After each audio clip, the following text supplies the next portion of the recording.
नमस्कार मित्रांनो, हळद रुसली कुंकू हसलं या मालिकेच्या 9 डिसेंबरच्या भागात आपण पाहणार आहोत. दुष्यंत स्वतःशीच म्हणत असतो, कृष्णा, वर्षाअखेरीस आपण आपल्या नात्याची नवीन सुरुवात करूया. आणि त्याने खूप छान असं डेकोरेशन केलेलं असतं आणि त्याच्या हातात एक प्रिय बायको असं म्हणून एक खूप छान असं लेटर असतं. तर तो म्हणत असतो, आणि हे लेटर देऊन तुला मी सांगणार आहे, कर्तव्यापोटी केलेल्या या आपल्या लग्नाचा मी मनापासून स्वीकार करतोय. दुसरीकडे मात्र सुलोचना म्हणजेच बाळजाबाई आणि गौतमी या दोघींचे हात मिळवणे होते. आणि बाळजाबाई म्हणते आपली महायुती कृष्णाचा धुराळा उडवणार. आणि ती मोठमोठ्याने हसत असते.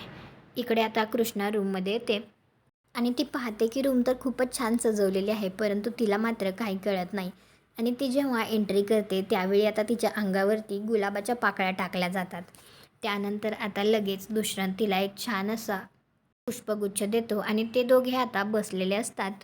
आता कृष्णा त्याला म्हणते, दुष्यंत सरकार, हे समज माझ्यासाठी. तर दुष्यंत म्हणतो, तुला काहीतरी सांगायचं आहे. तर लगेच कृष्णा म्हणते, बोला ना. तर आता दुष्यंत म्हणायला लागतो, पत्नी म्हणून.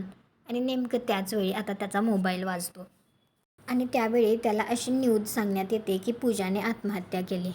आणि हे ऐकून तर दुष्यंत आणि कृष्णा या दोघांनाही धक्का बसतो. तुम्हाला हा भाग कसा वाटला ते कॉमेंट करून नक्की सांगा. व्हिडिओला लाईक करा, आपल्या मराठी मालिका चॅनलला सबस्क्राईब करा. भेटू पुढील भागात.